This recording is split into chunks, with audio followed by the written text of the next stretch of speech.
Welcome to this CAT video series for Computer Application Technology Grade 12s. This is a Paper 1 or Prac exam from November 2024, and we really want to use it to help you revise for your exams. This is our 5th video, so we're going to go into the access question or database question that a lot of people struggle with. So let's go look at how to do it. Just a reminder, it'll be really great if you could download the data files and the question paper. You can find the link in the video description. Go try out the paper first, take note of which questions you struggle with, and then come back and watch particularly those questions that you struggle with. That's going to be the best way for you to learn how to master the skills that we cover in this video. So let's get stuck into question 5. So we're dealing with question 5, the database question, and the first bit is normally to do with table. So we've got a whole bunch of details about spaced out shops, employees, customers, and stock. And we need to open up the 5 inventory database, which I've done already. And I've already enabled content. So there's a whole lot of things that we can see over there. Some tables, some queries, some forms, some reports. And let's see what they want us to do. So we're going to first open up the table 5.1 table, which in design view and edit as follows. So let's go to table 5.1 and I'll right click on it and open it in design view. You could have also just opened it and then gone to design view. Both of them would have worked. Let's look at what questions they want us to do. Number 5.1.1, edit the field properties of the name field so that the name will appear in capital letters. That's a straightforward one that you would have seen a lot of, and that's to change the format. Now, there's no format specified here that says capital letters, but there's a symbol for it, and that's the greater than symbol. That's how you know it is capital letters. If you're not too sure, there is a little trick that you could use. For example, if I look at this exam paper and I go all the way to the bottom, you will find this input mask character sheet. Now, this is for input mask. It's not for the format, but there's a clue here. Yeah, you can see they show you what the code is for uppercase characters. So you can just use that as a guide for the format if you want it to all be uppercase. So that is a little clue that they give you in the exam paper. So that's done. Now we're going to move to 5.1.2. Change the ID field as follows. We want to ensure that the employee can only be captured once and that we edit the field size to accept South African ID numbers without spaces. So as a metric, hopefully you know that your ID number can only have 13 characters. So the first thing, the easy thing to do would be to go to ID number, and we're going to specify that the field size must be 13. Now the part where it says can only be captured once, which means they only want one person. You can only have one ID number for this person. You can't have other people with the same ID. Now there's lots of ways that you could do it. Now there's no primary key defined. The primary key would be the best way to do that. So if I click there and then click on primary key, that means that it is a unique field that cannot have duplicates. In other words, you can't have someone else the same ID. That's one way you could do it. Or you could come here to indexed, and it says they're duplicates okay, but we can actually come here and say, hey, no duplicates, please. Yes, you can index it, but no duplicate. So either one of those I think would be suitable to make sure that you can't have 2 records with the same ID number. I'm going to save it. And then we're going to move on to 5.1.3. Insert a validation rule for the start date field to make sure that the valid dates are entered as follows. The company started on the 1st of June 2021. Employees cannot be appointed after the current date, and add an appropriate text. So we can't appoint someone in the future, so it must be the current date, and we can't be before this date because obviously the company didn't exist. So we basically need to be between this date and the current date. So if I come here to start date, we're going to come here to validation rules. So here's what we are accepting, and we want it to be bigger than equal to the date that it started, which is the 1st of June 2021. So I always write down the year first. So 2021 / June is the 6th month 01. So that it must be greater. Now you see it automatically converts to the right format, or it automatically puts in the hashes, which is great. So it must be bigger than that date and at the same time. So when we do between, you say it's and. So it must be bigger than this number and less than the other number. That's how you do between. And at the same time, it must be less than and equal to the start date. Now the start date must be less than or equal to today's date. So to access today's date, you just type in the word date. That's today's date, because tomorrow's date might be different to today's date. I'm not going to put in the actual date. I'm just going to use the date that is. So there we go. So it must be greater than that date and less than that date, in that range. You could have also said between this date and that date, between the 1st of June 2021 and the end date or the current date. You could have done a between. That would have also been acceptable. You could have also used now instead of date. So those will all be valid options. If that's what we want. When it's not that, then we're going to have to display display some sort of suitable text. They don't tell me what to display. They said add appropriate validation text. So I can say something, for example, please enter a date between today and the 1st of June 2021. There we go. So that's the text that we displayed if they violate that date. So if we go and view it, let's save.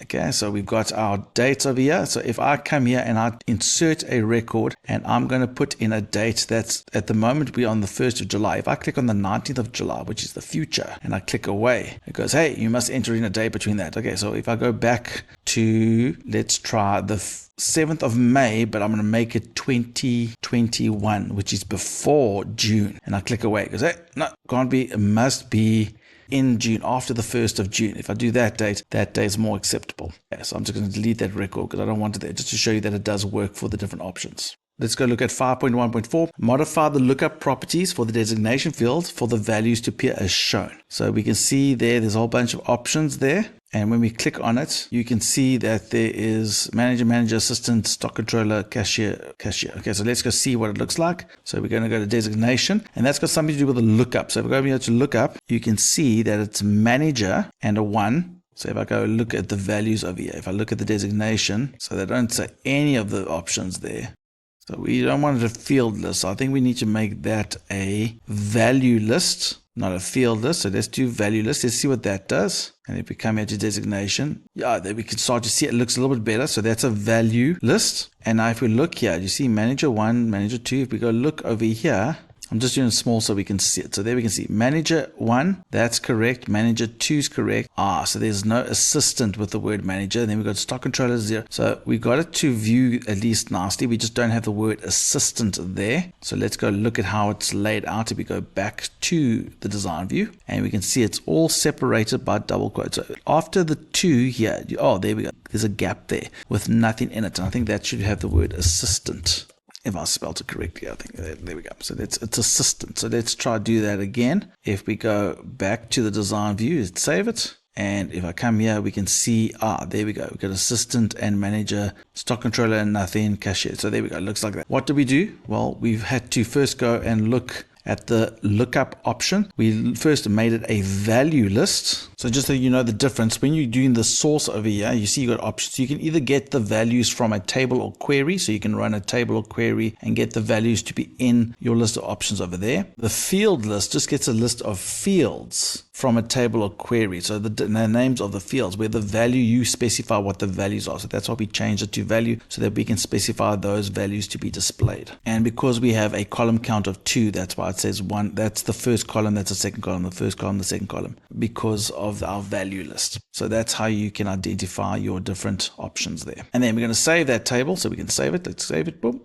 And then close it, because our next question says we must import the 5 event spreadsheet as a new table into the database. Make sure that there's no primary key in the table. So we're going to import it. So for that, we're going to go to external data, and there we can see our options. We can import. Import means bring into the spreadsheet. Export means we're going to send something out to a spreadsheet, out to Access database, out to a PDF. But we want to bring something in. So we're going to go create a new source from a file, which is an Excel file. And we're going to create a brand new table. If you look here, we want a brand new table with TBL events. So I'm going to go find that spreadsheet. So it was the 5 event spreadsheet, because question 5. I'm going to open it. That's the one we want. And we don't want to link the data. We don't want to add it to another table. We're just going to make a brand new table. So click OK.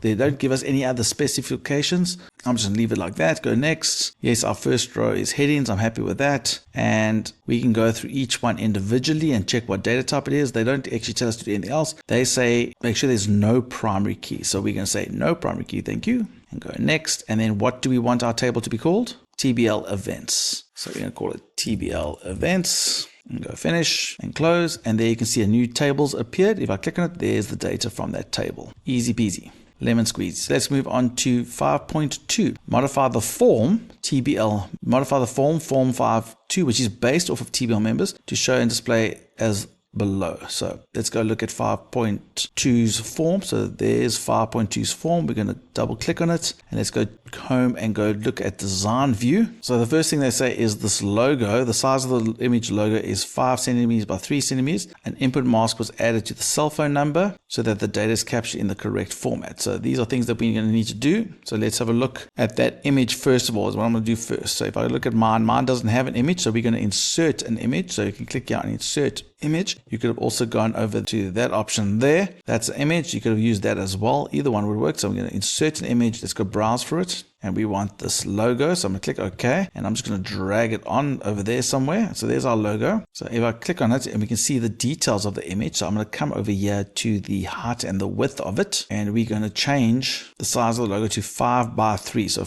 3 is the shorter side, that's the height, and 5 is the width. So the width we're going to change to 5, and the height we're going to change to 3. So there we go. So there we got our image. Then they mentioned the input mask was added to the cell number field so that the data is captured in the correct format. So we want it like that. So let's go to cell phone number. If we go look at the view of it, you can see there we go. So let's go back to design view. I'm going to right click on it and there's nothing there that I can see about input mask. So let's click on it and then see if there's anything over here about an input mask. If I scroll down, that's the format. Let's go to data.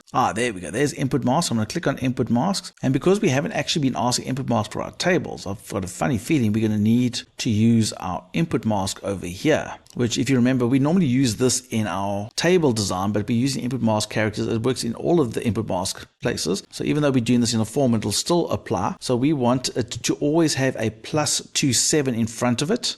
That's just the text that it must be as is. And then we want to have a whole bunch of numbers appear after it, compulsory numbers, or which the 0 is a digit, 0 to 9, and it is required. So that's what we want to use. So we always want a +27 and then a whole bunch of numbers. But there you can see that's how they want the number to always be captured. So I'm going to come over here and say the input mask. If I click on that ellipse, they don't give me an option for cell phone number. So I'm going to go and add a new one, edit the list. I'm going to add my own one, which I'll call cell phone. And my input mask for that is going to be +27. But we want that text to always be like that. So I'm going to put that in double quotes, +27 double quote around it. Then we want 9 zeros after it, the compulsory digits. So there's 3, there's another 3, there's another 3. So 1, 2, 3, 4, 5, 6, 7, 8, 9. I think that is correct. Let's go close. So we want it like that. So I'm going to go finish. So if we scroll this a bit to the side, we can see that there's the input mask. Now you could technically have just typed in there as well. That would have also worked. But that's the input mask for the cell phone number, +27 in double quotes, and then all the zeros. That would get you the marks. And then is there anything else that they want? So the start date is that the layout of our start date isn't there. So I'm going to click on it and then I'm going to move it to the side here. And you'll notice it moves everything. I'll move this a bit bigger. It moves everything to the side. If I wanted to move just a single block, you'd move to the gray blocks and do that. But I don't want to do that. So that's how you move individual blocks, by using the gray blocks. But if I click on the whole thing, I can move the whole thing as one item. So let's move it over there. I think that's going to be how it's going to look. There we go. I'm happy with that. I think that's all they need. So we did the image, we did the cell block, and then we made it look like that. Okay, I think we're done with that. That's it. So let's move on to the next one. Let's save it and move to the next one. And open the query 5.3. So we're going to open query 5.3. I'm going to open it in design view and insert a calculated field profit to calculate the amount of profit that will be made on each product. So what does that mean? Let's go look at the data. Let's run the query. That's the cost of the item and that's the selling price. So the profit would obviously be whatever the selling price is minus the cost, because we're selling at that. So we're making, for example, in this case, we're making 7 Rand on that particular item. So we're going to come back here and we're going to create a calculated field. To do calculated fields, you write it in the place where the name is. And I just start saying equals and then the formula. So we want the selling price. Type it exactly like it is in the table. It must be same spelling, same everything. Spell it exactly the same. Minus the cost price, which is just cost. So if I do that, you'll see it'll make a formula for me and it puts that EXPR1 there, which I run. We can see the difference there. So let's just change that. First of all, the XPR1, we want it to be the word profit because it says it wants to be the profit. The amount will be made on each product. And if we run it, and there we go. Now, for some reason, mine is in dollars. I don't know why it's in dollars, which I think is just a setting on my computer. So don't worry about that too much. I think that should be fine. They didn't ask for anything else about changing the format. So I'm happy with that. I'm going to save that. and close it. Then we're going to open query 5.4. So query 5.4, let's open that in design view. And they want us to create a list to display the T-Shop products that have less than 5 items in stock or any other product with 15 or more items. Okay, so there's lots to read here. We want a list of T-shirts with less than 5 items. Let's just do that first. We want T-shirt products with less than 5 items. How do we know if it's a T-shirt? Well, if we look over here, we know that if it's less than 5 items. How do you know if it's a T-shirt though, Mr. Long? Well, there's a T-shirt and there's a T-shirt. So the problem is the word T-shirt is part of the product name. It's not actually just the word T-shirt. So we can't say equals T-shirt. If I go to design view and I say if the product equals the text T-shirt like that, you're going to see that there are no products with the word T-shirt. We want the word T-shirt to be inside it. So I'm going to use star T-shirt star, which means star meaning we want, I don't mind what text is in front of the T. I don't mind what text is after the word shirt, but as long as it's got the word T-shirt somewhere in the middle. If I do that, there we can see all the T-shirts. As long as the word T-shirt is inside it in the middle, it puts the like for me, but we put a star T-shirt star means we want anything where the word T-shirt is inside it. And we want also that have less than 5 items in stock, not including 5, less than 5. So then the stock must be less than 5. So there we go. They're the number of T-shirts which have less than 5 items in stock. Or we want any product with 15 or more items. Be careful of this. You can't say if it's less than 5 or greater than equal to 15. You can't do that because this is going to ask if a T-shirt is less than 5 or greater than 15. We want any other product with 15 or more items. So we don't want to do that. So if I run that, you'll see I still have the 2 there, which is not what we want. We want a T-shirt which is less than 5 or, so there's our or, any product, we don't care what the product is, if it is greater than equal to 15. We run it, so there we go. So there are our items, any T-shirt that's less than 5 or any product that's greater than equal to 15. Product with 15 or more items in stock. So there we go. I think that's the query. We can save it and close it. Let's go to 5.5. Now they want us to create this query 5.5 based on the TBL stock. So open the query 5.5. So I'm going to come into open 5.5. Let's go open design view. Let's go just view what it looks like so we can see the data. Okay, it looks nothing like that, which is what they want. Modify the query so that it looks like this. Now the first thing I see is I see category. So do we have category? No, we must move category to the beginning, and they don't. They've only got 2 fields. They've got, now this is the key. Look here.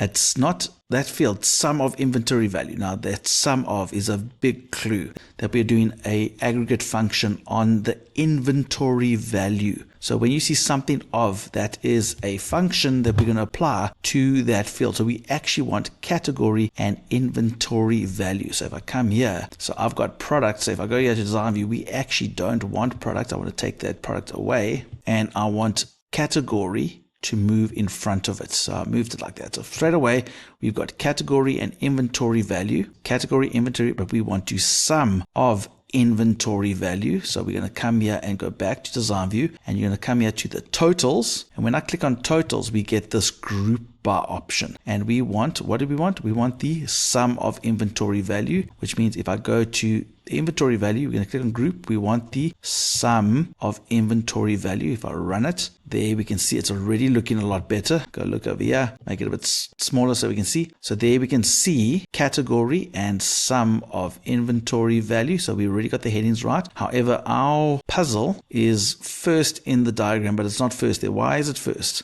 So if I look at the value, it's not alphabetical. If I look at those values, you see it's a small number, getting bigger, getting bigger. So it's actually in order of the inventory value. We want the smallest value to be there. So this is in ascending order. So I'm going to come back to design view, and we are going to sort the inventory value in ascending order because we want it from smallest to biggest. If I do it that way, there you can see we've got puzzle, coffee mug. There we go. We've got the same order as them. So those are the things. So we first had to get rid of products. We had to put the category in the right place. We then went and asked in the design view, we looked at the totals, which gave us this total row, and we wanted to group the inventory by sum. How did I know that? Because there it is. Sum of inventory value. That's the clue. And then we just sorted in ascending order so it looks exactly like that. I think that's all the marks that they're going to want. So we're going to save this, and that is our queries done. Let's move on to 5.6, the last little bit of this access question. Open the report 5.6. So we're going to right click and go to design view for our report. So there's our report, and it's based on the stock table, and make the following changes. Replace the report header with the text